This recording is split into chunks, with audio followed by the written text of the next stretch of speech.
এরে আল্লাহর বান্দারা, একটা ভালো মা ঘরে আনিও।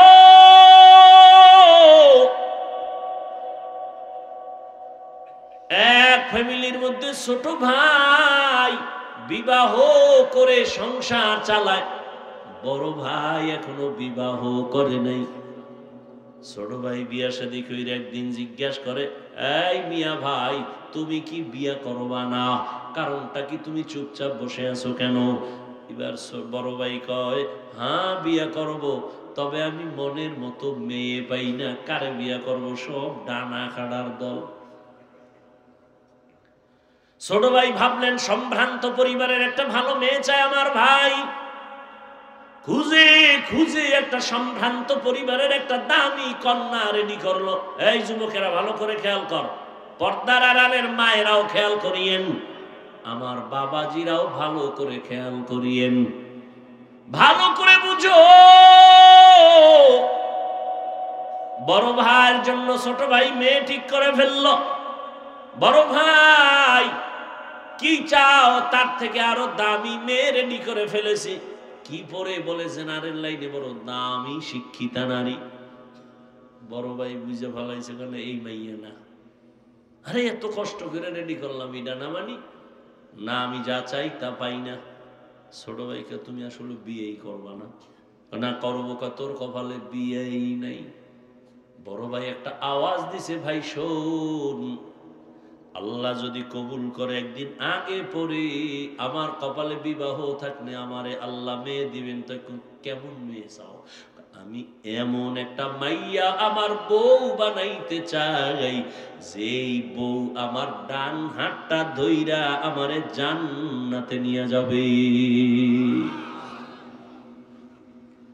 এরে যুবক, ভালো করে বুঝিয়া লও, হেলায় খেলায় তো কম কাটাইলি না রে যুবক। মনে চাইছে পার্কে যাবি, দৌড়ায় গেছো, কেউ বাধা দিছে, মানো নাই। মনে চাইছে দাড়ি কাটবি, কেটে ফেলেছো, কেউ বাধা দিছে, মানে না, মানো নাই। মনে চাইছে মোবাইল চালাবি, চালাইছো, বাধা মানো নাই। মা বাবায় বাধা দিছে, মায়েরে গালি দিছো, বাবারে গালি দিছো। আলেম বিরোধিতা করছে, আলেমের সাথে দুর্ব্যবহার করেছো। শিক্ষক বাধা দিছে, শিক্ষকের সাথে বেয়াদবি করেছো। কত রাত মোবাইল নিয়ে গুনাহ করে করে রাত কাটাইলি। আরো কত রাত গুনাহ করলে তোর আশা মিটবে? তারপরে তুই তওবা করবি? বল, এখনো কি তওবা করবি না? মনে মনে কত শখ ছিল, জাহান্নামের বাগানে যাবি, পার্কে যাবি, মেয়েদের নিয়ে আড্ডা দিবি, নাচ গান করবি, কত শখ জীবনে মিটাইলি। এখনো কি তোর বাকি আছে? আরো গুনাহ করবি, তারপরে তওবা করবি। তবে আগে আমাকে বল, তোর হায়াতের আর বাকি কয়দিন? করোনার ভেতরে যুবকের লাশ আর লাশ, ছাত্র জনতার আন্দোলনে তাজা যুবকের লাশ, ঘুমের বিছানায় যুবকের লাশ, পানির নিচে যুবকের লাশ। আমাদের বরিশাল রোডটার মধ্যে এমন একটা দিন নেই অ্যাক্সিডেন্ট হয় না। আর যুবকদের জন্য নতুন ভাবে মরণের আর এক ফাঁদের নাম হলো মোটর সাইকেল, বাইক। কি ওইটার উপরে উঠলেই তো শরীর আগুন হয়ে যায়, কি এর ঠান্ডা মান্ডা না? আর পেছনে যদি কোনো বিপরীত পাশ থাকে তা তো আরো আগুন। ধাম করে গিয়ে বাসের চাক্কার তলে ভিড়ে গেছে।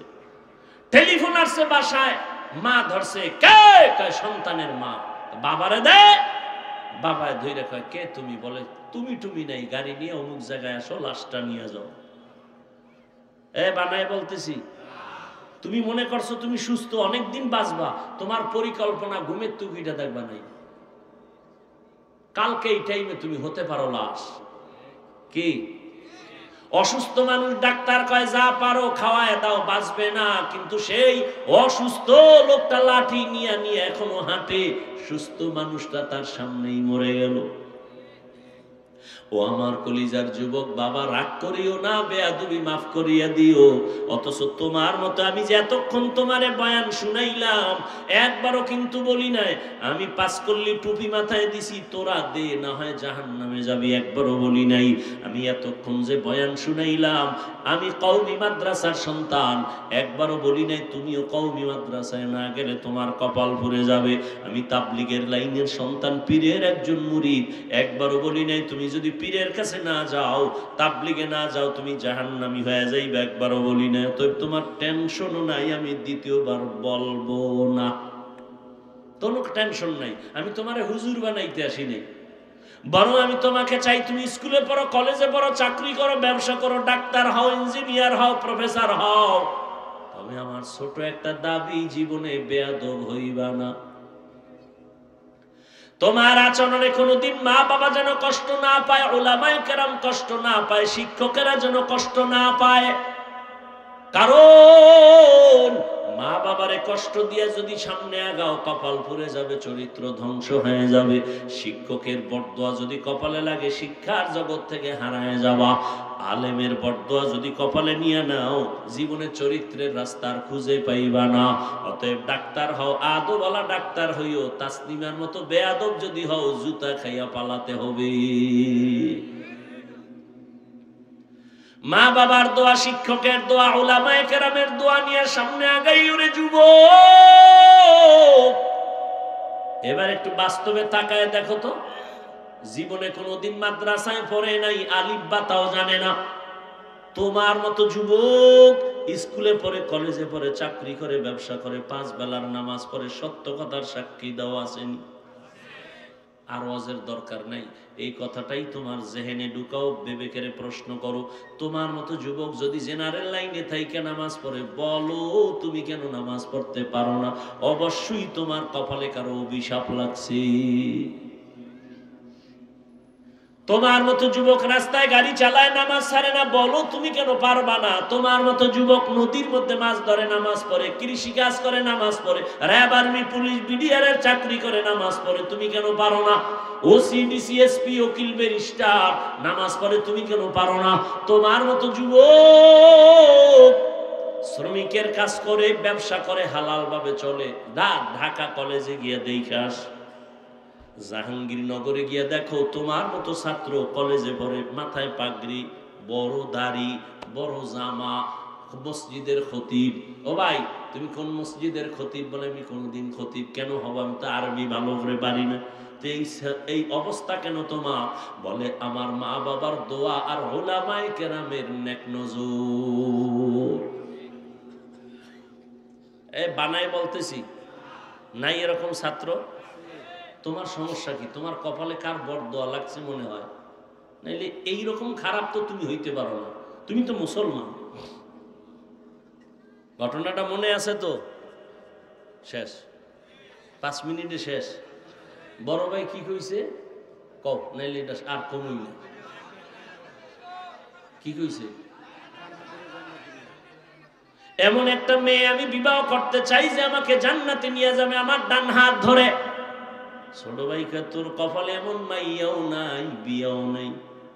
বড় ভাইকা আল্লাহ যদি কবুল করে সময় লাগবে না, ঠিকই কিছুদিনের মধ্যে খবর পার্শ্বে এক এলাকায় আল্লাহর ওলি আছেন। আগের দিন তো এখনো একটু কইমে গেছে, জৈনপুর থেকে আল্লাহ আইসা এলাকায় এলাকায় ঘুরতো না কি? আরে আগের দিন তো কই গেল বরকত? বড় বড় আল্লাহওয়ালা আমাদের জমিনের মধ্যে চরমনাই, সারসিনা সহ যারা আছে ফুরফুরা, এই আল্লাহওয়ালারা সপ্তাহে সপ্তাহ গিয়া গিয়া মুরিদের বাড়ি বাড়ি ঘুরতেন আর দাওয়াত দিতেন। এখন তো কইমে গেছে, এখন তো প্লেন, এখন তো অটো, দেখেন না বয়ানের আইয়া ডাইরেক্ট বমু, কোনো কায়েম নাই, সময় নাই। স্টেজে দিবি নাইলে গাড়ি ঘুরবি, বাস স্টেজ উঠছি আবার দৌড় শরীয়তপুর। এখান থেকে গিয়া সেখানে বয়ান করতে হবে, কালকে মাগরিব পড়তে হবে চট্টগ্রাম, বওয়ার টাইম নেই। আর আগের আল্লাহওয়ালারা সপ্তাহে সপ্তাহ মানুষের এলাকায় থাকতেন, মসজিদে থাকতেন, মানুষজন আসতো দোয়া নিতে, ঠিক নেই? এলাকার পাশে একটা খবর, একজন আল্লাহর ওলি আসছেন, ওখানে মসজিদে থাকেন, এলাকার মানুষের জন্য দোয়া করেন। ওই বড় ভাই খবর পাইয়া তিনি দোয়ার জন্য চলে গেল। ফজরের নামাজ ওখানে পড়িয়া আল্লাহর ওলির সাথে একান্তে কথা বললেন, হযরত আমার জন্য একটু দোয়া করবেন, আমি যেন আল্লাহর পথে চলতে পারি। হযরত বলে, এই বিয়ে করছনি? কয় না। কেন করো না? বলে মেয়ে পাই না। কেমন মেয়ে চাও? হুজুর দোয়া করবেন, আমি এমন একটা মেয়েকে আমার স্ত্রী বানাতে চাই যে আমার ডান হাত ধরে আমাকে জান্নাতের পথে নিয়ে যাবে। কথা কইতেছে কইতেছে হঠাৎ কইরা জানালার বাহির থেকে একটা সালাম আসছে, একটা মেয়ে কচি কণ্ঠে সালাম আসছে, সালাম হুজুর, আমি এলাকার একটা গরিবের সন্তান, আমি একটা কন্যা সন্তান, দোয়ার জন্য আসছি। আমার বাবা গরিব, আমার মার ফ্যামিলিও বড় গরিব। ও মা, আল্লাহর ওলি জিজ্ঞাসা করে পর্দার আড়াল থেকে, মা তোমার বয়স কত? এত বিবাহ হয়েছে নি? বলে না হুজুর হয় নাই। কেন হয় না? এক তো আমি বড় গরিব, আমার বাবাও গরিব, তো আর একটা হলো আমি দুনিয়াতে ভালো কোনো সন্তান পাই না। কেমন সন্তান চাও?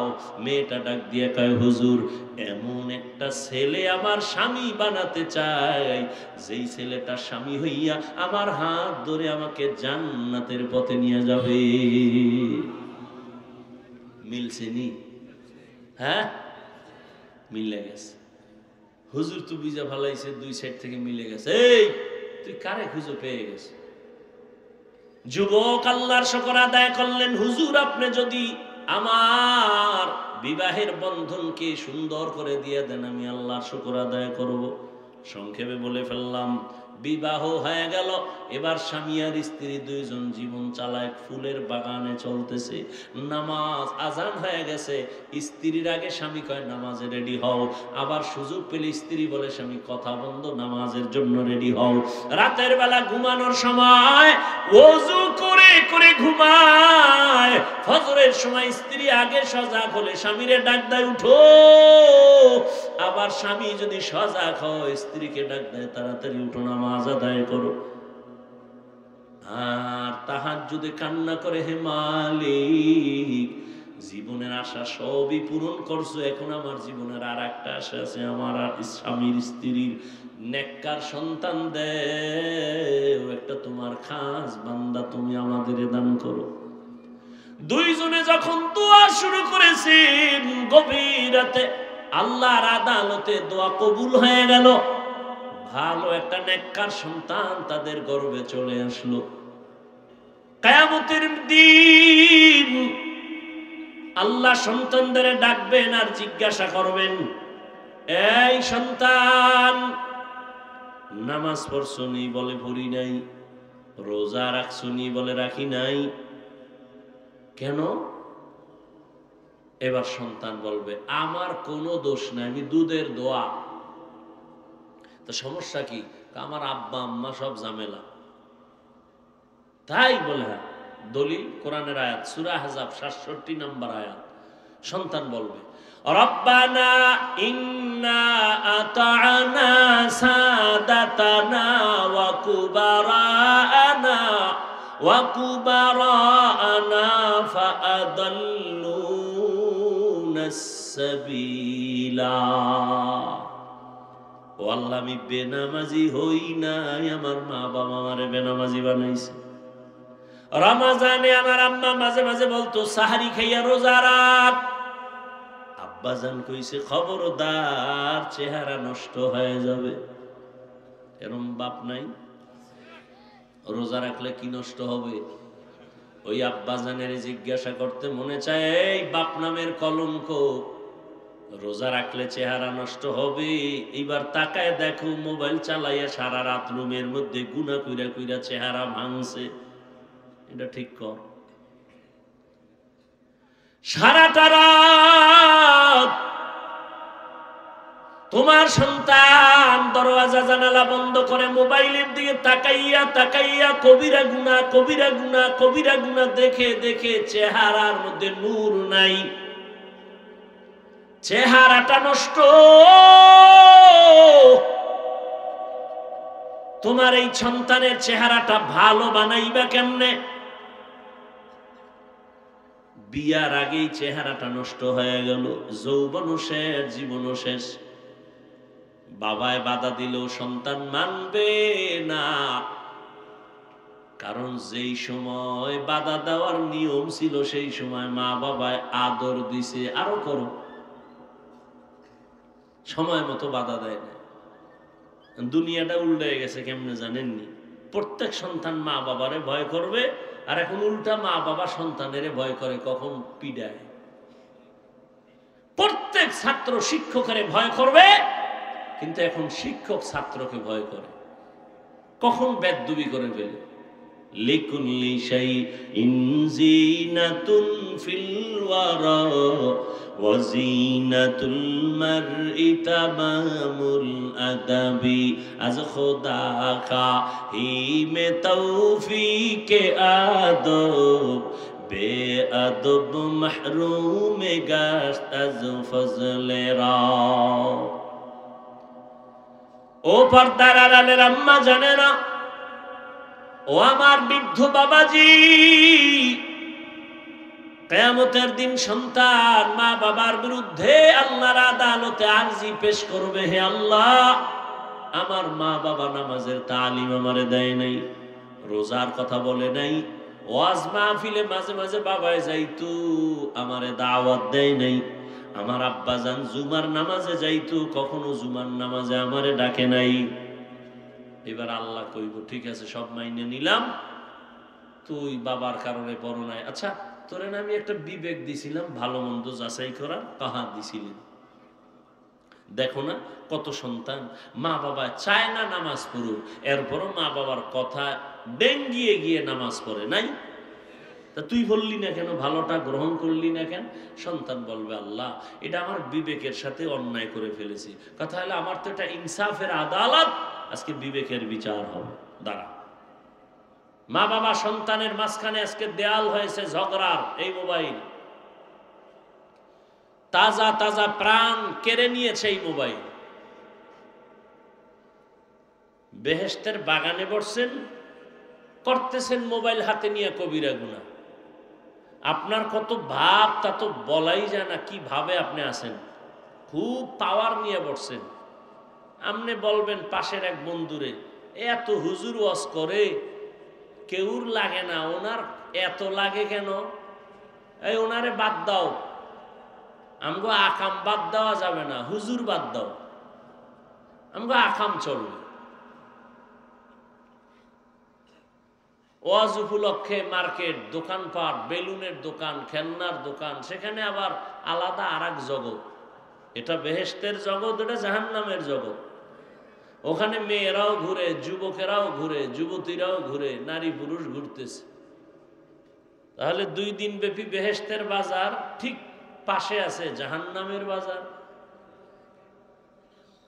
কি ওখানের ওই কবিরা গুনার দায়ভার কারা নিবে?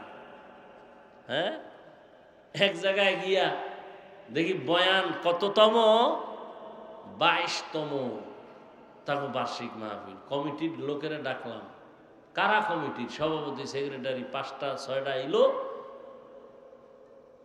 নামাজও পড়ে না, দাড়িও রাখে না। তুমি 22 বছর ওয়াজ করাও, তোমার হেদায়েত হয় না কেন? কিসের ওয়াজ করাও? মানুষকে দেখাও বাপ, মাস্তানি, বাহাদুরি। যে আমরা 3 দিন ওয়াজ করি, আর এক দল চেয়েছে কঠিন ভাবে আমরা 4 দিন করাও। ওরা কোন বক্তা আছে? এই লেভেল, আমরা হাই লেভেলের বক্তা নিয়ে আসবো, দেখাই দিব। দেখাই দিতেছে,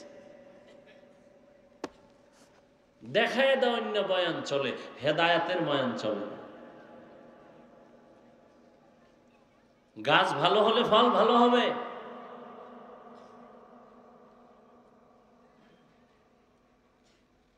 আয়োজক বৃন্দ যদি ইখলাসওয়ালা হন, ওখানে হেদায়াতের বাতাস আসতে থাকবে, হেদায়াতের বাতাস আসতে থাকবে।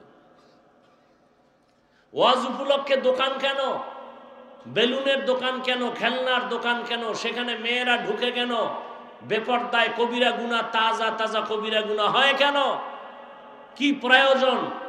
এখান থেকে রাজৌর তো দূরে না, মাদারীপুর দূরে না, প্রয়োজনে সেখানে যাও। হ্যাঁ, দুই একটা চায়ের দোকান, বিস্কিটের দোকান থাকতে পারে, খেলনার দোকান কেন, বেলুনের দোকান কেন? সেখানে আবার মেয়ে ছেলে যাবে কেন অবাধে? তো এই বেহেশতের বাগানে কি হলো? শুধু এখানে কি, সব জায়গায়, সারা দেশের এই হাল।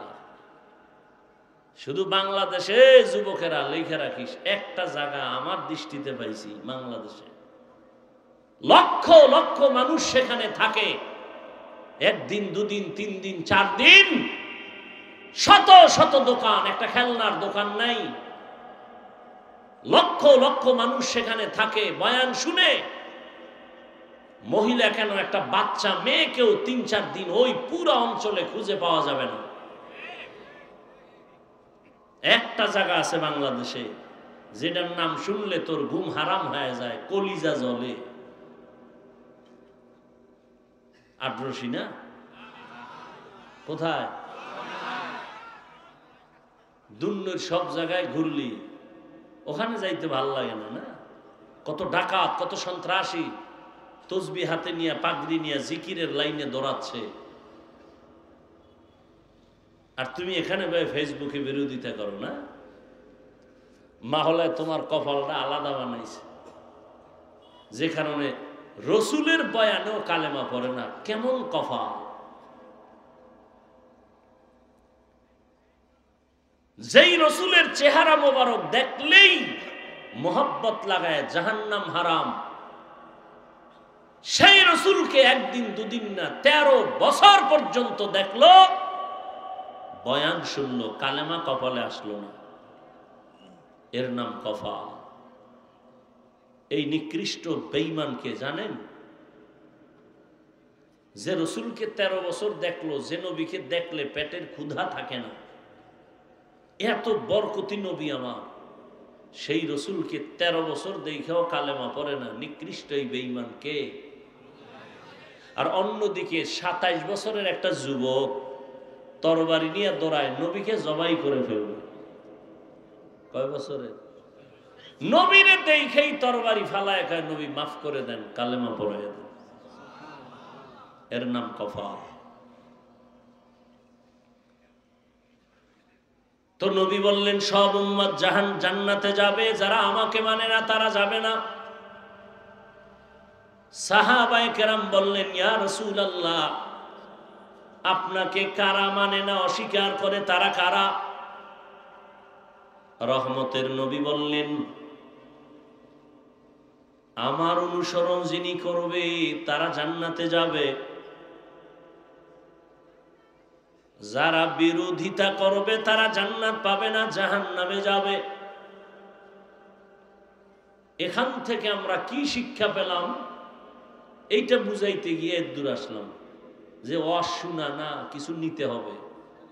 গুনাহ নিয়ে ঢুকছি, গুনাহ মুক্ত হয়ে বের হব, এই নিয়ত নিয়া কয়দিন আর বাহাদুরি করবেন? যারা দুনিয়া দুনিয়া দুনিয়া দুনিয়া জিকির করে, কই? যারা দুনিয়া চায়, এরা দুই চায়, দুই।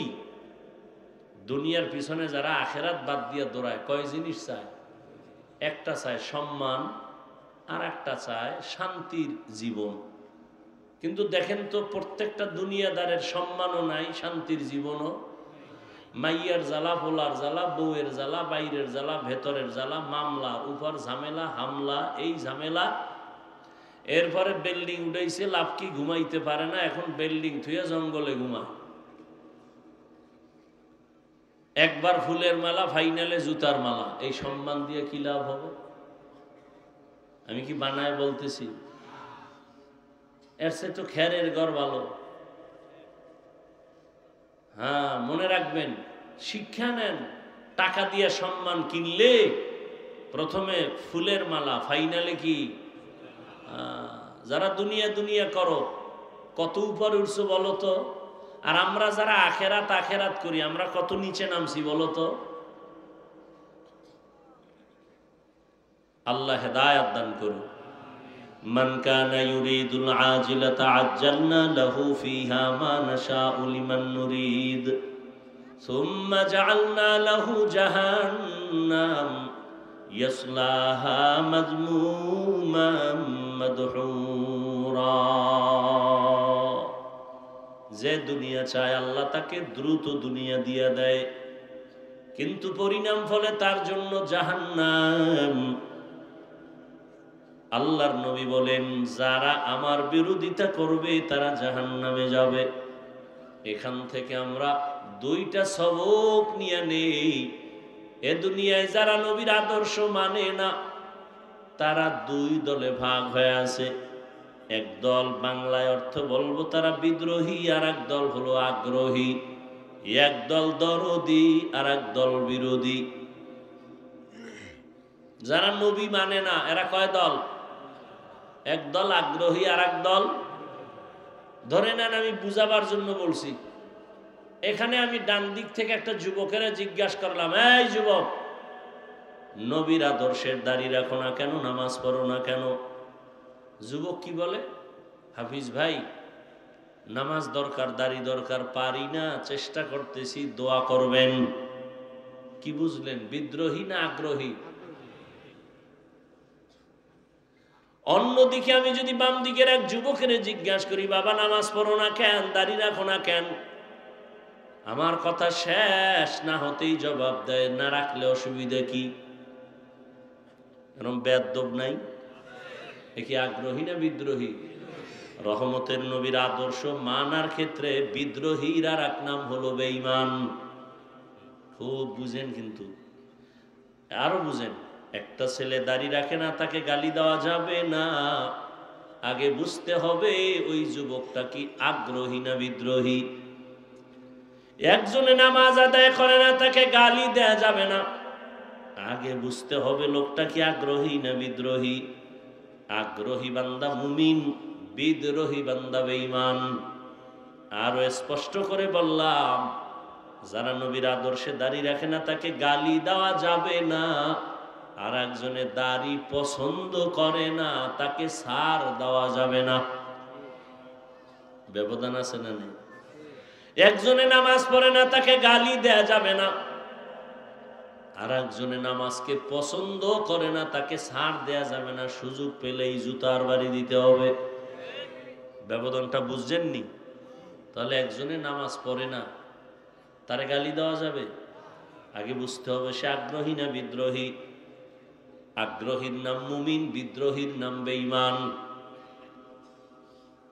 কত বড় আল্লাহর দুশ্মন যে নামাজ তো পড়েই না, দোয়া চাইবে, ভাই দোয়া কইরেন, চেষ্টা করব, উল্টা ধাক্কা দেয়, না পড়লে অসুবিধা কি? কত বড় নিকৃষ্ট বেয়াদব, চিন্তা করতে পারেন? আল্লাহ হেদায়েত দান করুন। এবার আসেন, হাদিস নিয়ে কিছু কথা বললাম, এবার সূরাটা নিয়ে আলোচনা করি। ওয়াল আসরি ইন্নাল ইনসানা লাফি খুসর। সাউন্ডটা আর সুন্দর হয় না? এখানে মিক্সার মেশিন নাই তো এরকম কেন? রিভার্ব দিতে পারেন না? ইকো যেন না হয়। মানুষের বডির জন্য রুহু আসল, রুহু নাই, এই বডির কোনো কি নাই। আমাদের বয়ানের এই লাইটও দরকার নাই, প্যান্ডেলও দরকার নাই। আমাদের মূল বয়ানের রুহ বাহ্যিক দৃষ্টিতে হলো সাউন্ড, আর বাকি গায়েবী যেটা সেটা আল্লাহর রহমত। বুঝেন না কথা? এজন্য বারবার বলে, আপনাদের তো হয়তো একদিন দুই দিন, আমাদের তো প্রতি রাত চিল্লেই তো হয়। টাইম মতো ঘুম না থাকলে, খানা না থাকলে, এবার এতগুলো মানুষকে আবার বয়ান করে শোনানো, আর জার্নি তো কি কষ্ট। এরপরেও চলতেছে চলতেছে, আল্লাহ যতক্ষণ চালাবেন চলবে। এই জন্য একটু বেশি এটার দিকে খেয়াল রাখা উচিত। রাখি, বলি, আপনারা হয়তো অনেকে অনেক কিছু ভাবেন, বেয়াদবি মাফ করে দিয়েন। ওয়াল আসরি ইন্নাল ইনসানা লাফি খুসর। সূরাটা সকলের পরিচিত একটি সূরা। পর্দার আড়ালের মা বোনেরাও এই সূরাটা কোরআন শরীফ পড়তে না জানলেও শুনতে শুনতে মুখস্থ হয়ে গেছে। সূরাটা ছোট কিন্তু পাওয়ার অনেক বড়। চার মাযহাবের চার ইমামের এক ইমাম হলেন ইমাম শাফিঈ রাহমাতুল্লাহি আলাইহি। তিনি বলেন, আমার আল্লাহ কোরআনে হাকিমের মধ্যে অনেকগুলো আয়াত নাজিল করেছেন। আম্মা জান আয়েশা রাদিয়াল্লাহু আনহার প্রসিদ্ধ বর্ণনা মতে কোরআনের আয়াত সংখ্যা হলো ৬৬৬৬। ইমাম শাফিঈ রাহমাতুল্লাহি আলাইহি বলেন, আল্লাহ পাক শুধুমাত্র ওয়াল আসরি সূরাটাই যদি দিতেন, আর অন্য কোন আয়াত যদি আল্লাহ অবতীর্ণ নাও করতেন, আর দুনিয়ার সব মানুষ যদি ওয়াল আসরে সূরাটার উপরে জীবন চালাইতো, বিনা হিসাবে জান্নাত পেয়ে যাইত। এবার বুঝেন সূরাটার পাওয়ার কত। সূরাটার শুরুতে রব্বে কারীম কসম করেছেন ওয়াল আসর, আসরের শাফাত।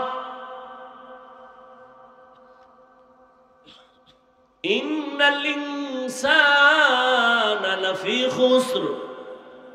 আল্লাহ তাআলা সূরাটার শুরুতে আসরের শপথ করলেন। এই রকম এখানে না, অনেক জায়গায় আমার আল্লাহ শপথ করে করে সূরা নাজিল করেছেন। ওয়াস সামাঈ যাতিল বুরুজ ওয়াল ইয়াউমিল মাউউদ ওয়া শাহিদিন ওয়া মাশহুদ ওয়াশ শামসি ওয়া দুহাহা ওয়াল কমারি ইযা তালাহা ওয়ান নাহারি ইযা জাল্লাহা ওয়াল লাইলি ইযা ইয়াগশাহা والتين والزيتون وطور سينين وهذا البلد الأمين। বারবার আল্লাহ শপথ করেছেন। আমরাও একে অন্যের সাথে কথা এক সময় এক পর্যায়ে মাঝে মাঝে কসম করি না? একজনের আমি একটা কথা বললাম, সে বলে কথাটা এমন না, আমি বললাম এমনই, কয় মানি না। আমি বললাম কসম মেনে নে, কসম খেয়ে বলছি, কয় হ্যাঁ এখন মানি। তাহলে আমরা যে কসম খাই, আমাদের কসমের কারণ হলো সন্দেহ দূর করা। ও রাজৈরের মুসলমান ও যুবক, জবান খুলে একটু জবাব দেও, আল্লাহর কোরআন সত্য নাকি মিথ্যা?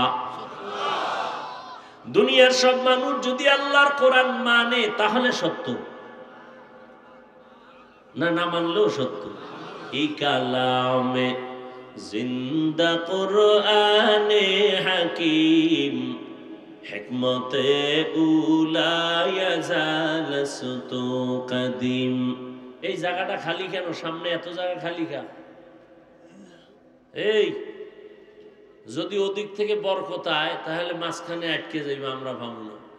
আর এদিক দিয়ে যদি বরকত শুরু হয় তাহলে ওদিকে ভাইব না, মাঝখানে জায়গা খালি। এই বুদ্ধি দিছে কে তোমাকে? এনে ওগুলা দিয়ে মানুষ বসাইও,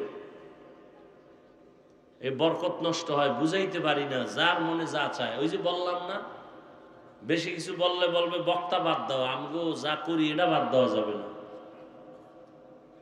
এ কথা কেউ বলবে? বলেন তো। এই মাঝখানে এটা ফাঁকা কেন? এই কোনো বক্তা বলবে? বক্তা অস করতে আইসে, অস করে চলে যাবে, এত টেনশনের টাইম কি? আর আমার তো মাথায় বাড়ি লেগে গেছে যে বরকত তো কমে যাব। আমার তো মাথার মধ্যে এটা ঢুকছে যে এত ফাঁকা তো রাখা যাবে না। এত ফাঁকা রেখে নামাজ হবে? কেন হবে না? কারণ নাই? বলেন না কেন কারণ নাই? তাহলে ওখানে কারণ থাকলে এখানে থাকবে না কেন? নামাজের কাতারে এত ফাঁকা হয় তো এটাও তো একটা বরকতি মজলিস, এত ফাঁকা হবে কেন? বরং রসুলের সুন্নত কি 3 জায়গায় ফাঁকা রাখবা না। কয় জায়গায়? 3 জায়গায়। নামাজের কাতারে আর দ্বীনি মজলিসে শয়তান মাঝখানে জায়গা নেবে। এই মাঝখানে তো শয়তান বয়ে রয়েছে, হয়তো ওদিকের বরকত হইলে আমরা ভাবু না, এদিক দিয়ে শুরু হইলে আপনারা ভাইবেন না। কথা বুঝেননি? বেয়াদবি মাপ চাই ভাই, মুরব্বীরা আপনাদের দোয়া নিয়েই তো চলে, আমার তো আর এলেম কালাম কিচ্ছু নেই। তারপরও চাই যে আল্লাহর মোহাব্বত থেকে যেন আমরা কেউ বঞ্চিত না হই।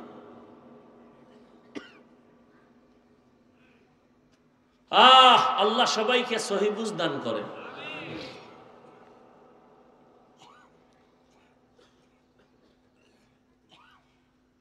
তো আল্লাহ পাক শপথ করলেন কেন? কোরআন তো সত্য, কেউ মানুক আর না মানুক, মানলেও সত্য না মানলেও সত্য, আল্লাহর কথা তো সবই সত্য। কসম কাটলেন কেন? আমরা কসম কাটি সন্দেহের জন্য, দূর করে দেই। আল্লাহর কোরআনে কি সন্দেহ আছে? তাহলে আল্লাহ কসম খাইলেন কেন? বারবার কসম খাইলেন। তিন তিনের কসম, জৈতুনের কসম, তুরে সিনার কসম, নিরাপদ শহর মক্কা নগরীর কসম কেন খাইলেন? এর বিস্তারিত কথার সংক্ষিপ্ত জবাব হলো, আল্লাহর সব কথাই সত্য, গুরুত্বপূর্ণ, তবে কসমের কথাটা আরো গুরুত্বপূর্ণ বুঝাবার জন্য। 2 নম্বর কথা হলো, আল্লাহ যেই জিনিসের উপর কসম করবেন ওই জিনিসটা অনেক দামি, এটা বুঝাবার জন্য। যেমন ওয়াল আসর, আসরের শপথ করলেন, আসর বড় দামি একটা সম্পদ। আসমানের কসম করেছেন, আসমান বড় একটা অমূল্য সম্পদ। জমিনের কসম খেয়েছেন, জমিন বড় দামি একটা সম্পদ। সূর্যের কসম খেয়েছেন, সূর্য বড় দামি একটা সম্পদ। দুনিয়ার বড় বড় বড় বড় বেঈমান ওই সূর্য দেখা চিন্তা করে করে কালেমার পতাকায় ঢুকছি। এত বিশাল সূর্য কে বানাইলেন? এটা কেমনে চলে? সকালে ঘুরতেছে ঘুরতেছে ঘুরতেছে, আবার সারা দুনিয়ার মানুষের আলো দিয়া আবার জাগায় সকালে সেই সূর্য হাজির। আল্লাহ তাআলার এগুলো এক একটা নিদর্শন। আসমান একটা নিদর্শন। এই প্যান্ডেল টানাইতে কত পরিমাণ খুঁটি, আরো পারলে ডেকোরেটর ওয়ালারা আরো খুঁটি দিতে চায়। এই প্যান্ডেলে এতগুলো খুঁটি যদি দেওয়া লাগে, আল্লাহর আসমান 7টা আল্লাহ টানায় রাখছেন, কোনো খুঁটির কোনো প্রয়োজন হলো না। নিচের থেকে খুঁটি নাই, উপর থেকে রশির কোনো টানাও নাই। এগুলো জ্ঞানী যারা ভাবতে থাকবে আর বলবে, রব্বানা মা খালাকতা হাযা বাতিলা সুবহানাকা ফাকিনা আযাবান নার। আল্লাহ তুমি অনর্থক কিছু বানাও নাই। আসরের শপথ করে আল্লাহ বুঝাইলেন, আসর বড় দামি, এটাকে তুমি যদি দাম দাও তো তোমারও দাম বেড়ে যাবে। এরপরের কথাগুলো আরো গুরুত্বপূর্ণ। আল্লাহ বলেন, ইন্নাল ইনসানা লাফি খুসর। কসম খাইয়া কথাটার গুরুত্ব বাড়াইলেন, আবার ইন্না নিশ্চয়ই তাকিদ দিলেন। সব দুনিয়ার মানুষ অবশ্যই জাহান্নামী। দেখেন তো, একদিকে কসম খাইলেন, আবার তাকিদ দিলেন 2টা। ইন্না এক তাকিদ, লাফি লাম তাকিদ। বারবার তাকিদ দিয়া বললেন দুনিয়ার সব মানুষগুলো জাহান্নামী, একজন মানুষও বাদ নাই। আল ইনসানের আলিফ লাম ইস্তেগরাকি, সব মানুষ। বাংলাদেশের প্রতিটি মানুষ জাহান্নামী, আমেরিকার মানুষ জাহান্নামী, লন্ডন লেবাননের মানুষ জাহান্নামী। এক কথায় জমিনের একটা মানুষও জাহান্নামী না বলার কোনো উপায় নাই। এই আয়াত তার দলিল, সব মানুষ জাহান্নামী। তুমি এটারে হালকা মনে করবা, শপথের সিল লাগাই দিছে, ওয়াল আসর, শপথ, কোনো সন্দেহ করা যাবে না। এরপরে আবার ইন্না নিশ্চয়ই, আরো মজবুত, লাফি খুসর, অবশ্যই জাহান্নামী। এতগুলো কথা এত তাকিদ দিয়া শোনার পরে কি মনে হয় আল্লাহর কথা মিথ্যা? সব মানুষ জাহান্নামী কসম খাইয়া কইছেন, তাকিদ দিয়ে কইছেন, সন্দেহ করা যাবে? তাহলে এবার আর নামাজ রোজা কইরা লাভ কি? আল্লাহ শপথ কইরেই যদি বলে সব মানুষ জাহান্নামী, তাহলে আর ইবাদত করে লাভ কি? কথা কি শেষ? আল্লাহ কয়, যতই তাকিদ দিছি কিন্তু নামের ব্রেক লাগাই দিছি, ইল্লা কিন্তু। সব মানুষগুলো জাহান্নামে যাবে, কিন্তু 4 গুণওয়ালারা জাহান্নামে যাবে না। কয় গুণ? ইল্লাল্লাযীনা আমানু ওয়া আমিলুস সালিহাত। ওয়াতাওয়াসাউ বিল হাক্কি ওয়াতাওয়াসাউ বিস সবর।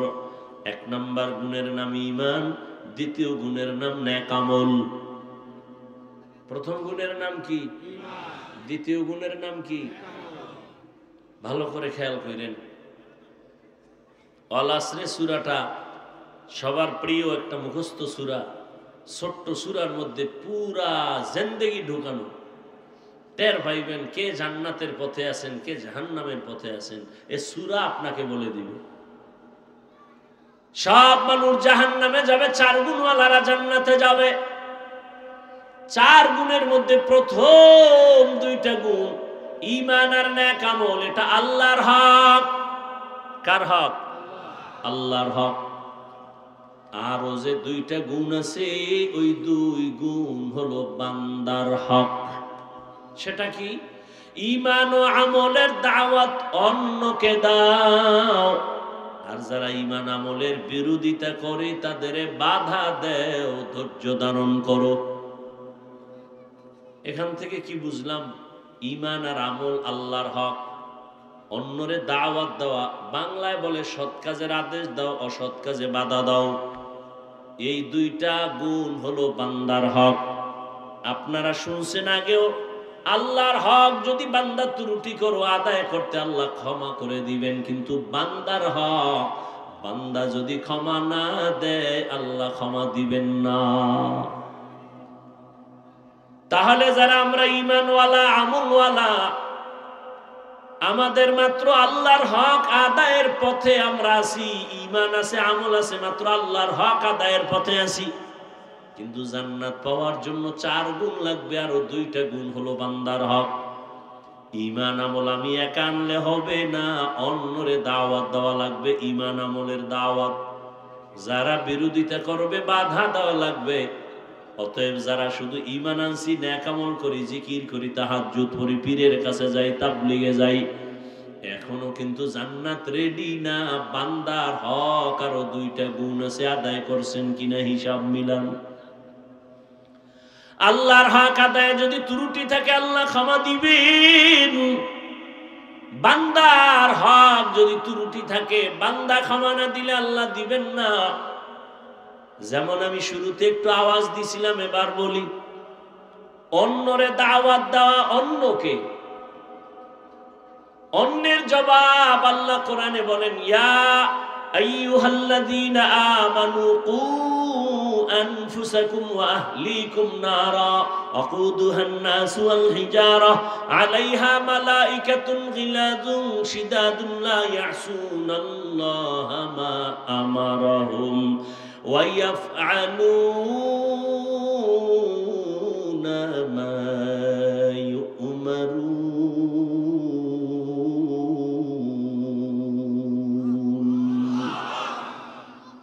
আল্লাহ বলেন, ও মুমিন, জাহান্নাম থেকে নিজেকে বাঁচাও, তোমার আহালকে বাঁচাও। প্রত্যেক মা বাবার জন্য আহাল তার সন্তান, স্বামীর জন্য আহাল তার স্ত্রী, শিক্ষকের জন্য আহাল তার ছাত্র, ইমাম ও খতিবের জন্য আহাল মসজিদের মুসল্লি, ওয়ার্ডের মানুষ, মেম্বরের আহাল, চেয়ারম্যানের আহাল, ইউনিয়নের মানুষ, সরকারের আহাল, গোটা দেশবাসী, ওলামায়ে কেরামের আহাল, গোটা দুনিয়ার মুসলমান উম্মত। মা বাবা জাহান্নাম থেকে নিজেকে বাঁচাবেন, তারপরের দায়িত্ব আপনার সন্তানের বাঁচাবেন। স্বামী, আপনি জাহান্নামের আগুন থেকে নিজেকে বাঁচাবেন, তারপরের দায়িত্ব স্ত্রীকে বাঁচাবেন। শিক্ষক, জাহান্নামের আগুন থেকে নিজেকে বাঁচাবেন, তারপরে দায়িত্ব আপনার আহাল ছাত্রকে জাহান্নামের আগুন থেকে বাঁচাবেন। ইমাম খতিব সাহেব, জাহান্নামের আগুন থেকে আগে নিজেকে বাঁচাবেন, দ্বিতীয় দায়িত্ব আপনার আহাল মুসল্লিদেরকে জাহান্নামের আগুন থেকে বাঁচাবেন। এবার অন্য মানে আহাল, মা বাবার আহাল সন্তান। ও মা বাবা, আপনি নামাজ পড়েননি, রোজা রাখেননি, পর্দা করেননি, এটা আল্লাহর হক। এরপরে আপনার সন্তান, এরা যারা, এদের নামাজের দাওয়াত দিছেননি। নিজে পর্দা করেন, সন্তান পর্দা করে কিনা খবর নিছেননি। ইন্নাস সামআ ওয়াল বাসারা ওয়াল ফুআদ কুল্লু উলাইকা কানা আনহু মাসউলা। চোখের বিচার হবে, দেমাগের বিচার হবে, বিবেকের বিচার হবে। আল্লাহ যখন এই কথাই বলবেন, সন্তান বলবে আমার একটা দাবি আছে। কি আছে? আল্লাহ, যেই মা বাবার কারণে দাড়ি রাখতে পারি নাই, মা বাবার বয়ানের অভাবে নামাজি হতে পারি নাই, ও আল্লাহ আমার দাবি হইল আমারে যদি তুমি ফিডা একটা দেও, আমার মা বাবারে দুইটা দেওয়া লাগবে। আমারে যদি শাস্তি যা দেও, আমার মা বাবারে ডবল শাস্তি দেওয়া লাগবে। কোরআনের আয়াত, রব্বানা আতিহিম যিফাইনি মিনাল আযাব ওয়ালআনহুম লা'নান কাবীরা। সূরা আহজাব ৬৭ নম্বর আয়াত। মোবাইলে কোরআন শরীফ বাংলাটা ডাউনলোড কইরা সূরা আহজাবের ৬৭ নম্বর আয়াতে সার্চ দিয়া ব্যাখ্যা দেখবেন। কোরআন কিনার মতো তো আপনার কাছে টাকা নাই, জুতা কিনার টাকা আছে, অন্য অন্য সব কিনার টাকা আছে। মাওলার কোরআন কিনে যে ঘরে রাখবেন, দেখবেন ওই কপাল নাই। ওই যে বললাম কপাল যদি পুড়ে যায়, তা আমি কেন, রসুলের বয়ানও কপালে কালেমা আসে না, বলছি না? ভুলে গেছেন? আর কপাল যদি খুলে, তো রসুলকে জবাই করতে আসিয়াও কালেমাওয়ালা হয়ে যায়। ২৭ বছরের যুবক, কি নাম? নবীরে জবাই করতে এসে কালেমা পড়ছে। সেই ওমরের নাম শুনলে এখনো মানুষের অন্তরে কম্পন শুরু হয়ে যায়। কে সে ওমর? রহমতের নবী বলেন, লাউ কানা বাদি নবিয়্যুন লাকানা ওমর। আমার পরে যদি আল্লাহ নতুন কাউকে নবী বানাইতেন, আমার পরে নবী হতো আমার সাহাবী ওমর। অর্ধ দুনিয়া পরিচালনা করেন রাজনীতিবিদ, একজন শিক্ষক হযরত ওমর। দিনের বেলা বিচার করেন, রাতের বেলা জনগণের কি হালাত ঘুরে ঘুরে খবর নেই। সেই ওমর যে রাস্তায় চলে শয়তান ওই রাস্তায় চলে না, পালায় যায়। কেমন পাওয়ার আল্লাহ দান করেছেন। ওমর আসতেছে রাস্তা দিয়ে, একটা যুবক মদের বোতল নিয়ে আগাইতেছে। ওমরের দেখা কাঁপ শুরু হয়ে গেছে। ওমর তো কথার আগে তরবারি রেডি, ও আল্লাহ মাফ করে দাও, আর জীবনে মদ পান করবো না, ওমরের হাত থেকে আমারে বাঁচাও। ওমর আসতেছে, দৌড়াইতেও পারে না, লজ্জা দাঁড়ায় গেছে। ওমর আইসা, এই যুবক বোতলের মধ্যে কি? ও কাঁপা শুরু হয়ে গেছে। বোতলের মধ্যে তো মদ। দিতে চায় না, দে। ওমরের কাছে যখন বোতলটা দিয়ে দিছি, ওমর হাতে বোতল নিয়ে দেখে এক ফোঁটা মদও নাই, পুরা বোতলে দুধে সাদা হয়ে আছে। হরকে দারত খৌফে হক দর দিল মদম, জান্নাতুল মাওয়া দেহদ উরা মাকাম। ঈমান আমলের দাওয়াত অন্যকে দাও,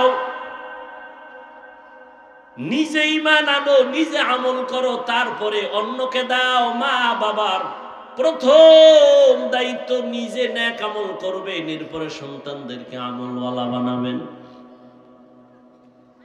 এক বাবায় গিয়া, ওমরের আদালত তো আগুন আগুন, বাবায় গিয়া বিচার দিছে, আমার ছেলে হক আদায় করে না।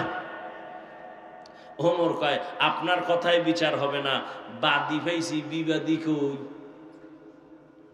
ছেলেরে হাজির করা হলো। ছেলের কয়, কার আদালত টের পাইছো নি? কয়, পাইছি, খলিফাতুল মুসলিমিন। তুই বাবার হক আদায় করো না কেন? কয়, খলিফাতুল মুসলিমিন কথা ঠিক, আমার একটু কথা বলার সুযোগ আছে? আছে। কি? আমার বাবার পক্ষ থেকে কি আমার উপরে কোনো হক নাই? ওমর বলে, আছে তো। জানতে পারি? হ্যাঁ জানতে পারো। কি হক খলিফাতুল মুসলিমিন? এক নাম্বার হক হলো তোমার বাবা একটা ভালো মা ঘরে আনবেন, এটা এক নাম্বার কাম। ভালো ফল খেতে চাইলে ভালো গাছ লাগাও, ভালো সন্তান যদি পেতে চাও ভালো মা ঘরে নাও। ভালো মা কই পাইবা? রমনা পার্কে যায় দেখো ডানা কাটা ভুঁড়ি ঘরে নিয়ে আসো। ডানা কাটা ভুঁড়ি মানে কি? ও ঘরে আসলেই ডানা কাটবে, মায়ের ডানা কাটবে, বাবার ডানা কাটবে, শেষে স্বামীর ডাও কাটবে। ডানা কাটা ভুঁড়ির কামই হলো ডানা কেটে দাও। কিছুদিন পরে বলবে তোর মা খারাপ, বাপ খারাপ, ঢাকা ল। ঢাকা যায় আলাদা ফ্ল্যাট লইয়া কিছুদিন আউলা জাউলা জিন্দেগি চালায় বলবে তোর ডানাও খারাপ, হিজরত করলাম, থাক তুই একা। ভালো একটা মা ঘরে আনো। এরে পর্দার আড়ালের আম্মা জান, 5 মিনিটে একটা কেচ্ছা শুনাইতে চাই, শুনবেননি? শুনবেন?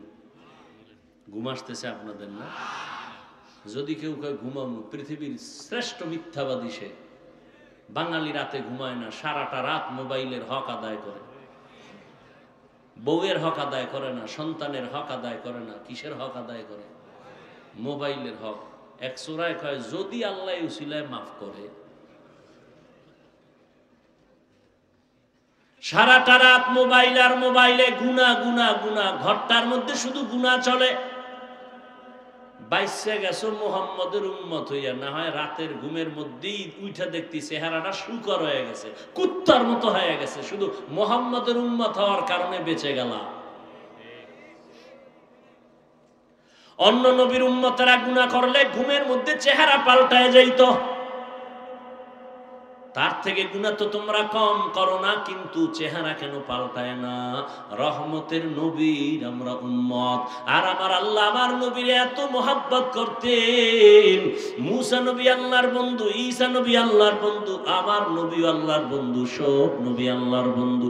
তবে সব নবীরা আমার আল্লাহর আশিক, আর আমার আল্লাহ হলেন মুহাম্মদের আশিক। ইমামুল আউয়ালিন আল আখিরিন, বহরে সদকা রাহমাতাল লিল আলামিন, সাইয়্যিদুল কাউনাইন খাতমুল মুরসালিন, আখিরামত বুদে ফখরুল আউয়ালিন। এরে আল্লাহর বান্দারা, একটা ভালো মা ঘরে আনিও।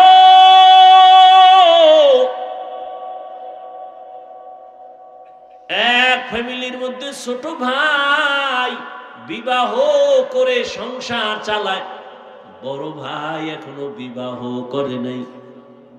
ছোট ভাই বিয়া শাদী কইরা একদিন জিজ্ঞাসা করে, এই মিয়া ভাই, তুমি কি বিয়া করবা না? কারণটা কি? তুমি চুপচাপ বসে আছো কেন?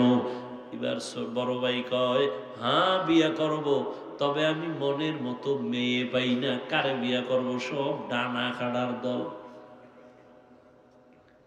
ছোট ভাই ভাবলেন সম্ভ্রান্ত পরিবারের একটা ভালো মেয়ে চায় আমার ভাই। খুঁজে খুঁজে একটা সম্ভ্রান্ত পরিবারের একটা দামি কন্যা রেডি করলো।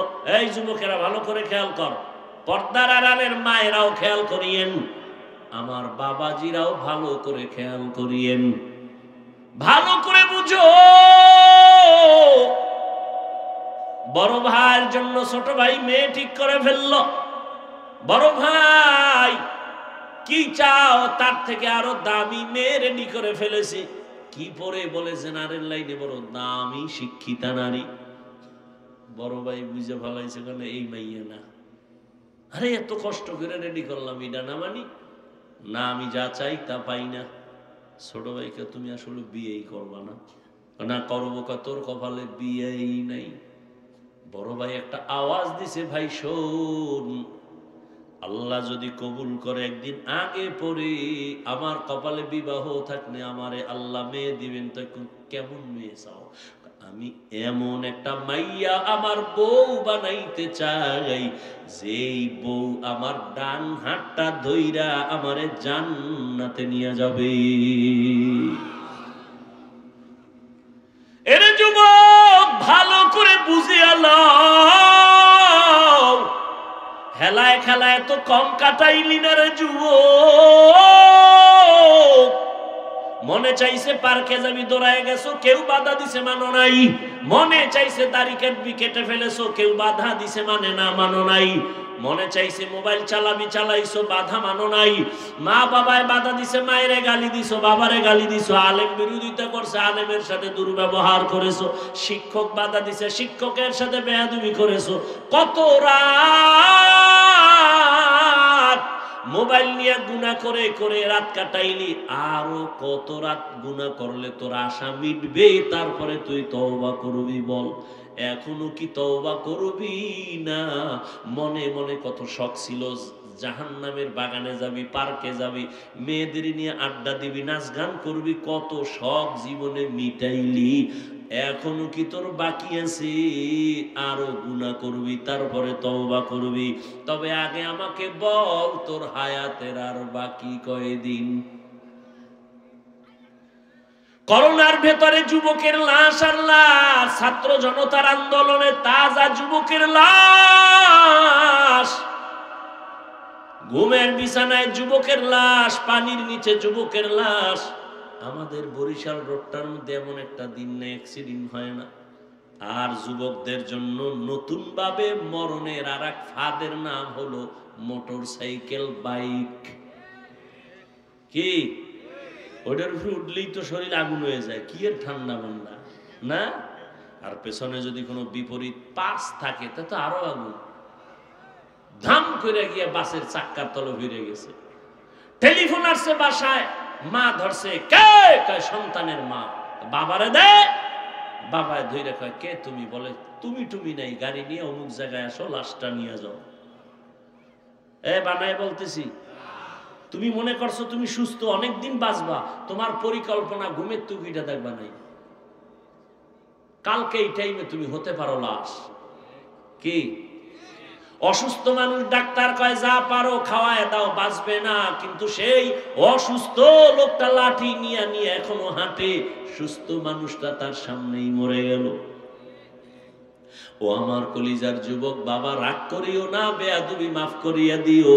অথচ তোমার মতো আমি যে এতক্ষণ তোমারে বয়ান শুনাইলাম, একবারও কিন্তু বলি নাই আমি পাস করলি টুপি মাথায় দিছি, তোরা দে, না হয় জাহান্নামে যাবি, একবারও বলি নাই। আমি এতক্ষণ যে বয়ান শুনাইলাম, আমি কওমি মাদ্রাসার সন্তান, একবারও বলি নাই তুমিও কওমি মাদ্রাসায় না গেলে তোমার কপাল পুড়ে যাবে। আমি তাবলীগের লাইনের সন্তান, পীরের একজন মুরিদ, একবারও বলি নাই তুমি যদি পীরের কাছে না যাও, তাবলীগে না যাও, তুমি জাহান্নামী হয়ে যাইবে, একবারও বলি না। তো তোমার টেনশনও নাই, আমি দ্বিতীয়বার বলবো না, কোনো টেনশন নাই। আমি তোমারে হুজুর বানাইতে আসি নাই, বরং আমি তোমাকে চাই তুমি স্কুলে পড়ো, কলেজে পড়ো, চাকরি করো, ব্যবসা করো, ডাক্তার হও, ইঞ্জিনিয়ার হও, প্রফেসর হও। তবে আমার ছোট একটা দাবি, জীবনে বেয়াদব হইবা না। তোমার আচরণে কোনোদিন মা বাবা যেন কষ্ট না পায়, উলামায়ে কেরাম কষ্ট না পায়, শিক্ষকেরা যেন কষ্ট না পায়। কারণ মা বাবারে কষ্ট দিয়ে যদি সামনে আগাও, কপাল পুড়ে যাবে, চরিত্র ধ্বংস হয়ে যাবে। শিক্ষকের বরদোয়া যদি কপালে লাগে, শিক্ষার জগৎ থেকে হারায় যাবা। আলেমের বরদোয়া যদি কপালে নিয়ে নাও, জীবনে চরিত্রের রাস্তার খুঁজে পাইবা না। অতএব ডাক্তার হও, আদবওয়ালা ডাক্তার হইও, তাসলিমার মতো বেয়াদব যদি হও, জুতা খাইয়া পালাতে হবে। মা বাবার দোয়া, শিক্ষকের দোয়া, উলামায়ে কেরামের দোয়া নিয়ে সামনে আগাই ওরে যুবক। এবার একটু বাস্তবে তাকায় দেখো তো, জীবনে কোনোদিন মাদ্রাসায় পড়ে নাই, আলিফ বা তাও জানে না। তোমার মতো যুবক স্কুলে পড়ে, কলেজে পড়ে, চাকরি করে, ব্যবসা করে, 5 বেলার নামাজ পড়ে, সত্য কথার সাক্ষী দাও আসেনি। আর ওয়াজের দরকার নাই, এই কথাটাই তোমার জেহেনে ঢুকাও, বিবেকের প্রশ্ন করো। তোমার মতো যুবক যদি জেনারেল লাইনে থাইকে নামাজ পড়ে, বলো তুমি কেন নামাজ পড়তে পারো না? অবশ্যই তোমার কপালে কারো অভিশাপ লাগছে। তোমার মতো যুবক রাস্তায় গাড়ি চালায়, নামাজ ছাড়ে না, বলো তুমি কেন পারবা না? তোমার মতো যুবক নদীর মধ্যে মাছ ধরে, নামাজ পড়ে, কৃষি কাজ করে, নামাজ পড়ে, র্যাব, আর্মি, পুলিশ, বিডিআর এর চাকরি করে, নামাজ পড়ে, তুমি কেন পারো না? ওসি, ডিসি, এসপি, উকিল, ব্যারিস্টার নামাজ পড়ে, তুমি কেন পারো না? তোমার মতো যুবক শ্রমিকের কাজ করে, ব্যবসা করে, হালাল ভাবে চলে। ঢাকা কলেজে গিয়ে দেখে আস, জাহাঙ্গীরনগরে গিয়ে দেখো তোমার মতো ছাত্র কলেজে পড়ে, মাথায় পাগড়ি, বড় দাড়ি, বড় জামা, মসজিদের খতিব। ও ভাই, তুমি কোন মসজিদের খতিব? বলে আমি কোনদিন খতিব কেন হব, আমি তো আরবি ভালো করে পারি না। তো এই অবস্থা কেন তোমার? বলে আমার মা বাবার দোয়া আর উলামায়ে কেরামের নেক নজর। বানায় বলতেছি নাই এরকম ছাত্র? তোমার সমস্যা কি? তোমার কপালে কার বরদোয়া লাগছে মনে হয়? নাইলে এইরকম খারাপ তো তুমি হইতে পারো না, তুমি তো মুসলমান। ঘটনাটা মনে আছে তো? শেষ 5 মিনিটে শেষ। বড় ভাই কি কইছে কও, নাইলে এটা আর কমই না। কি কইছে? এমন একটা মেয়ে আমি বিবাহ করতে চাই যে আমাকে জান্নাতে নিয়ে যাবে আমার ডান হাত ধরে। ছোট ভাইকা তোর কপালে এমন মাইয়াও নাই, বিয়াও নাই। বড় ভাইকা আল্লাহ যদি কবুল করে সময় লাগবে না, ঠিকই কিছুদিনের মধ্যে খবর পার্শ্বে এক এলাকায় আল্লাহর ওলি আছেন। আগের দিন তো এখনো একটু কইমে গেছে, জৈনপুর থেকে আল্লাহ আইসা এলাকায় এলাকায় ঘুরতো না কি? আরে আগের দিন তো কই গেল বরকত। বড় বড় আল্লাহওয়ালা আমাদের জমিনের মধ্যে চরমনাই সারসিনা সহ যারা আছে ফুরফুরা, এই আল্লাহওয়ালারা সপ্তাহে সপ্তাহ গিয়া গিয়া মুরিদের বাড়ি বাড়ি ঘুরতেন আর দাওয়াত দিতেন। এখন তো কইমে গেছে, এখন তো প্লেন, এখন তো অটো। দেখেন না বয়ানের আইয়া ডাইরেক্ট বমু, কোনো কায়েম নাই, সময় নাই। স্টেজে দিবি নাইলে গাড়ি ঘুরবি, বাস স্টেজ উঠছি আবার দৌড় শরীয়তপুর। এখান থেকে গিয়া সেখানে বয়ান করতে হবে, কালকে মাগরিব পড়তে হবে চট্টগ্রাম। বাবার টাইম নেই। আর আগের আল্লাহওয়ালারা সপ্তাহে সপ্তাহ মানুষের এলাকায় থাকতেন, মসজিদে থাকতেন, মানুষজন আসতো দোয়া নিতে, ঠিক নেই? এলাকার পাশে একটা খবর, একজন আল্লাহর ওলি আছেন, ওখানে মসজিদে থাকেন, এলাকার মানুষের জন্য দোয়া করেন। ওই বড় ভাই খবর পাইয়া তিনি দোয়ার জন্য চলে গেল। ফজরের নামাজ ওখানে পড়িয়া আল্লাহর ওলির সাথে একান্তে কথা বললেন, হযরত আমার জন্য একটু দোয়া করবেন, আমি যেন আল্লাহর পথে চলতে পারি। হযরত বলে, এই বিয়ে করছনি? কয় না। কেন করো না? বলে মেয়ে পাই না। কেমন মেয়ে চাও? হুজুর দোয়া করবেন, আমি এমন একটা মেয়েকে আমার স্ত্রী বানাতে চাই যে আমার ডান হাত ধরে আমাকে জান্নাতের পথে নিয়ে যাবে। কথা কইতেছে কইতেছে হঠাৎ কইরা জানালার বাহির থেকে একটা সালাম আসছে। একটা মেয়ে কচি কণ্ঠে সালাম আসছে, সালাম হুজুর, আমি এলাকার একটা গরিবের সন্তান, আমি একটা কন্যা সন্তান, দোয়ার জন্য আসছি। আমার বাবা গরিব, আমার মার ফ্যামিলিও বড় গরিব। ও মা, আল্লাহর ওলি জিজ্ঞাসা করে পর্দার আড়াল থেকে, মা তোমার বয়স কত? এত বিবাহ হয়েছে নি? বলে না হুজুর হয় নাই। কেন হয় না? এক তো আমি বড় গরিব, আমার বাবাও গরিব, তো আর একটা হলো আমি দুনিয়াতে ভালো কোনো সন্তান পাই না। কেমন সন্তান চাও? মেয়েটা ডাক দিয়ে কয়, হুজুর এমন একটা ছেলে আমার স্বামী বানাতে চাই, যেই ছেলেটা স্বামী হইয়া আমার হাত ধরে আমাকে জান্নাতের পথে নিয়ে যাবে। মিলছে নি? হ্যাঁ, মিলে গেছে। হুজুর তো বিজা ভালাইছে, দুই সাইড থেকে মিলে গেছে। এই তুই কারে খুঁজে পেয়ে গেছে? যুবক আল্লাহর শুকর আদায় করলেন, হুজুর আপনি যদি আমার বিবাহের বন্ধনকে সুন্দর করে দিয়ে দেন, আমি আল্লাহর শুকর আদায় করব। সংক্ষেপে বলে ফেললাম, বিবাহ হয়ে গেল। এবার স্বামী আর স্ত্রী দুইজন জীবন চালায়, ফুলের বাগানে চলতেছে। নামাজ আজান হয়ে গেছে, স্ত্রীর আগে স্বামী কয় নামাজে রেডি হও। আবার সুযোগ পেলে স্ত্রী বলে, স্বামী কথা বন্ধ, নামাজের জন্য রেডি হও। রাতের বেলা ঘুমানোর সময় ওযু করে করে ঘুমায়। ফজরের সময় স্ত্রী আগে সজাগ হলে স্বামীরে ডাক দেয়, উঠো। আবার স্বামী যদি সজাগ হয়, স্ত্রীকে ডাক দেয়, তাড়াতাড়ি উঠো, নামাজ আদায় করো। আর তাহাজ্জুদে কান্না করে, হে মালিক, জীবনের আশা সবই পূরণ করছো, এখন আমার জীবনের আর একটা আশা আছে, আমার আর স্বামীর স্ত্রীর নেককার সন্তান দেও, একটা তোমার খাস বান্দা তুমি আমাদের দান করো। দুইজনে যখন দোয়া শুরু করেছেন, গভীর রাতে আল্লাহর আদালতে দোয়া কবুল হয়ে গেল। ভালো একটা নেককার সন্তান তাদের গর্ভে চলে আসলো। যুবকেরা খেয়াল করিও, ভালো একটা সন্তান তাদের গর্ভে চলে আসলো। এবারে ইবাদত চলতেছে, কান্না চলতেছে, দোয়া চলতেছে। সন্তান যখন দুনিয়াতে আসে, দুনিয়াতে আসার পর এবার প্রথম কাজ হলো ডান কানে আজান দিবে, বাম কানে ইকামতের আওয়াজ দিবে। এবার আওয়াজ দেওয়াই হয়ে গেল সুন্নত অনুযায়ী। এবার দ্বিতীয় হাত, 7 দিন যখন হবে চুল ফালাবে, একটা সুন্দর নাম রাখবে।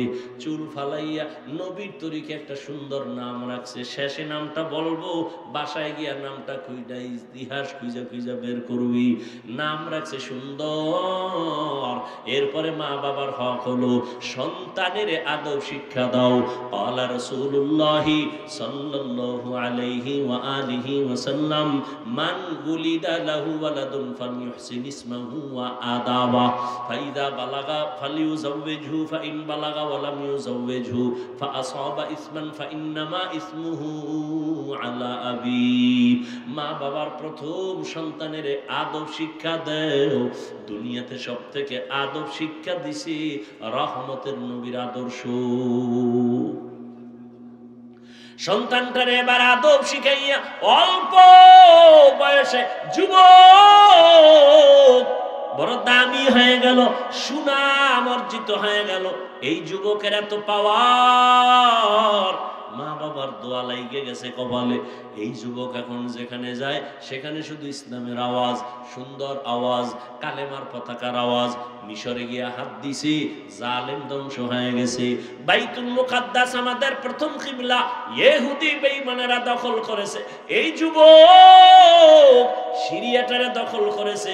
এই যুবক মিশর বিজয় করেছে। এই যুবক বাইতুল মুকাদ্দাসের জালিম থেকে মসজিদকে নিরাপদে নিয়ে আসছে। ও যুবক বাবারা, এই মা বাবার দোয়া পাইয়া যেই সন্তান দুনিয়ায় নাম করে গেছে, ইতিহাসের পাতায় তার নামে এখনো স্বর্ণাক্ষরে লেখা আছে। গুগলে গিয়া সার্চ দিয়া নামটা বাইর কইরা জীবনীটা বইরা দেখবি। ও যুবক, সেই যুবকের নাম সালাউদ্দিন আইয়ুবী রাহমাতুল্লাহি আলাইহি। গুগলে গিয়া সার্চ দিবি সালাউদ্দিন আইয়ুবীকে, বের করবি। সালাউদ্দিন আইয়ুবীর ইতিহাস পড়ো, দুনিয়া কম্পন শুরু হয়ে গেছে যার নামে। তুমিও তো সেই যুবকেরই একটা লাইনের সন্তান। তোমার কি হলো? তোমার কিসের অভাব? তুমি কেন পারো না সমাজকে সুন্দরভাবে ফুটায় তুলতে, চরিত্রহীন না করে আদর্শওয়ালা বানাতে? তোমার মধ্যে আল্লাহ এত সুন্দর কিছু দিছেন যে তুমি একাই সম্ভব সমাজকে কুলুষ মুক্ত করা, আদর্শওয়ালা বানানো, গোটা দুনিয়াকে আলোকিত করা। মনটারে তৈরি করে নাও রে যুবক বাবা। ও পর্দানারানের আম্মা জানেরা, আপনাদের সন্তানদেরকে যতই বয়ান আমি শুনাই, আপনাদের দোয়া যদি না থাকে সন্তান কোনোদিন সফল হতে পারবে না। এই দুনিয়ায় যত ভালো ভালো সন্তান আছে, মায়ের অবদান। এরে আম্মা জান, আপনাদের জীবন কত ধন্য। আপনারা নবীদের মায়ের মতো মা, সাহাবায়ে কেরামদের মায়ের মতো মা। আপনারাই তো খাদিজা রাদিয়াল্লাহু আনহার মতো দামি নারী, আয়েশা রাদিয়াল্লাহু আনহার মতো দামি নারী, ফাতেমা রাদিয়াল্লাহু আনহার মতো দামি নারী। এরে আম্মা জান, মনে কি চায় না একটা আদর্শ সন্তানের মা হয়ে কবরে যাবেন? সন্তানটারে ডাক্তার বানাবেন, ইঞ্জিনিয়ার, প্রফেসর বানাবেন, বেয়াদব বানাবেন না। আদবওয়ালা সন্তান যদি রেখে যান, ডাক্তার হবে, ডাক্তারি করিয়াও কোরআন পড়ে পড়ে মা বাবার জন্য দোয়া করবে। ও পর্দার আড়ালের মা, আপনার মতো কত মা এখন ওই অঞ্চলে পাওয়া যাবে। পর্দা করে, নামাজ পড়ে, বেপর্দায় চলে না, নামাজ ছাড়ে না। মোবাইলে সময় নষ্ট করে না, স্বামীর মাল হেফাজত করে, খেয়ানত করে না। এরে আম্মা যান, আপনি কেন পারবেন না? এখনো সময় আছে, তওবা করেন। জীবনে আর নামাজ ছাড়বেন না, বেপরদায় চলবেন না। মা বাবা হইয়া সন্তানকে আদর্শ ডাক্তার বানানোর মেহনত করবেন, আদর্শ ইঞ্জিনিয়ার প্রফেসর বানায় যাবেন। এখনো সময় আছে, তওবা করে মনে মনে আল্লাহর কাছে বলতে থাকেন। জীবনে স্বামীর মাল খেয়ানত করবেন না, মোবাইলে সময় নষ্ট করবেন না।